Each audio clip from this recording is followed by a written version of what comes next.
క్రికెటర్లలో చాలా మంది యువ అనుభవజ్ఞులైన ఆటగాళ్లు అద్భుతంగా రాణించి తమ జట్ల విజయంలో కీలక పాత్ర పోషిస్తున్నారు. ఇది జట్టు కెప్టెన్ల విజయానికి కూడా దోహదపడింది. కానీ కొన్ని జట్లు కెప్టెన్లు రాణించలేకపోతున్నారు. బ్యాటింగ్ లేదా బౌలింగ్ తో పాటు వారి నాయకత్వ నిర్ణయాలు కూడా జట్టు ఓటమికి దారితీస్తున్నాయి.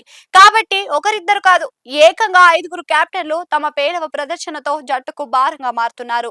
ఈ ఐదు జట్ల కెప్టెన్లు తమ సొంత జట్లకే తలనొప్పిగా మారారు. ఆశ్చర్యకరమైన విషయం ఏమిటి అంటే ఈ ఐదుగురు ఆటగాళ్లు కొనుగోలు కోసం ఏకంగా 76.85 కోట్లు ఖర్చు చేశారు.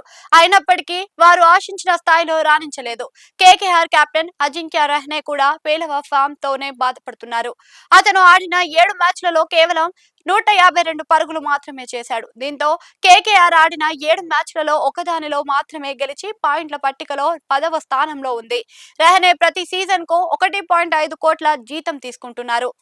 Chennai Super Kings captain Ruturaj Gaikwad కూడా జట్టుకు ఒక సమస్యగా మారాడు. 7 మ్యాచ్లలో గైక్వాడ్ కేవలం 104 పరుగులు మాత్రమే చేశారు.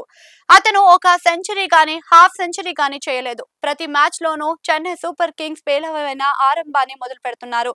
రుతురాజే దీనికి ప్రధాన కారణం. చెన్నై సూపర్ కింగ్స్ గైక్వాడ్ కు 18 కోట్లు చెల్లిస్తుంది. రాజస్థాన్ రాయల్స్ యువ కెప్టెన్ రియాన్ పరాగ్ తను ఆడిన 7 మ్యాచ్లలో కేవలం 81 పరుగులు మాత్రమే చేశాడు. శుభవార్త ఏమిటంటే రియాన్ పరాగ్ పేలవ ప్రదర్శన చేసినప్పటికీ ఇతరుల నుంచి మంచి ప్రదర్శన కారణంగా రాజస్థాన్ రాయల్స్ ప్రస్తుతం మంచి స్థితిలో ఉంది. ఇప్పటి వరకు ఆడిన 7 మ్యాచ్లలో 5టిలో విజయం సాధించి పాయింట్ల పట్టికలో 2వ స్థానంలో ఉన్నారు. రాజస్థాన్ జట్లు రియాన్ పరాగ్ కు 14 కోట్లు జీతం చెల్లిస్తుంది. ముంబై ఇండియన్స్ లో కెప్టెన్ హార్దిక్ పాండ్యా ప్రదర్శన చాలా పేలవంతంగా ఉంది. ఆల్రౌండర్ అయిన పాండ్యా బ్యాటింగ్ లో గానీ బౌలింగ్ లో గానీ మంచి ప్రదర్శన ఇవ్వలేకపోవడంతో ముంబై 7 మ్యాచ్లలో కేవలం 2టిలోనే మాత్రమే గెలిచింది. పాయింట్ల పట్టికలో జట్టు 8వ స్థానంలో ఉంది. ఈ సీజన్ లో ఆడిన 6 మ్యాచ్లలో పాండ్యా 19.4 సగటుతో కేవలం 97 పరుగులు మాత్రమే చేసి బౌలింగ్ లో 3 వికెట్లు మాత్రమే తీశాడు. ముంబై జట్టు హార్దిక్ పాండ్యా కోసం 16.35 కోట్లు చెల్లిస్తుంది.